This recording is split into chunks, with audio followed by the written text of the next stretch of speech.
E a questão do diagrama de fases no simulado FUVEST, hein? Vocês viram? Tá aqui, ó.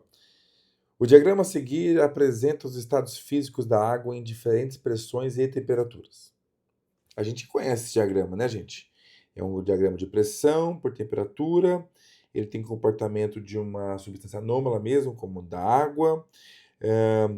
Ou seja, para uma certa pressão, uma certa temperatura, esse material pode estar na fase sólida, líquido ou então na forma de vapor.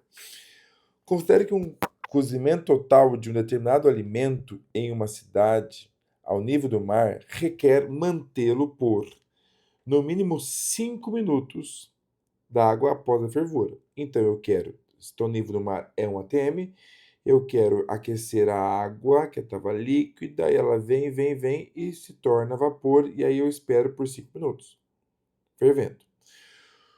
Para a obtenção desse alimento totalmente cozido, no alto de uma montanha, onde a pressão atmosférica é 0,6 atm, ou seja, menor que a pressão atmosférica a nível do mar, o tempo que o alimento deverá permanecer na água após a fervura bom, ele deve falar sobre tempo se é maior ou menor, né? Ah lá, o mesmo, menor, maior, maior, menor.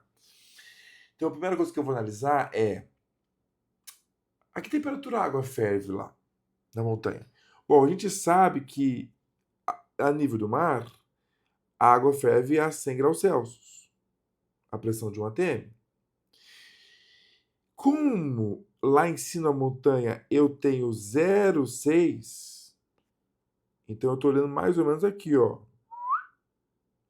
E aí eu percebo que a temperatura, porque essa curva aqui, ó, é a curva de vaporização, né? De mudança de líquido para vapor. No caso nosso aqui, ebulição.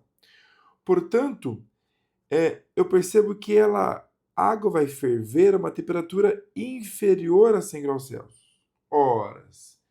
Se eu precisava de 5 minutos cozinhando no nível do mar para eu ter o cozimento completo, se eu agora estou fazendo a água chegar a uma temperatura menor que 100 graus Celsius, então eu preciso de mais tempo de cozimento, certo?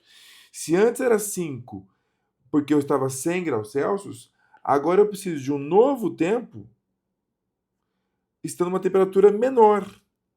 E com certeza esse tempo tem que ser maior, então, para ter um cozimento correto. Então não pode ser o mesmo e não pode ser menor. Então vai ficar maior. Vamos então ver as justificativas. Maior do que o necessário, maravilha, porque o ponto de ebulição da água aumenta com a diminuição da pressão. Peraí, o que eu percebi é que aqui eu tenho uma diminuição do ponto de ebulição.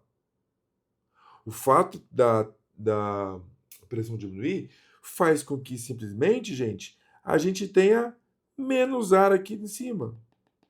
Então as moléculas de água evaporam, né, ou no caso, entram em ebulição mais facilmente. Ah, então a pressão é menor, então ela vai entrar mais facilmente em ebulição.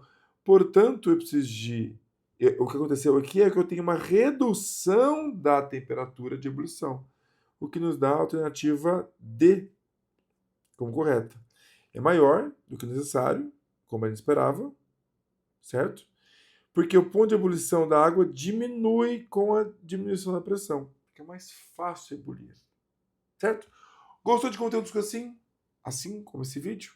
Segue aqui, ativa os sininhos e veja meus outros vídeos de resolução e conteúdo. Até a próxima.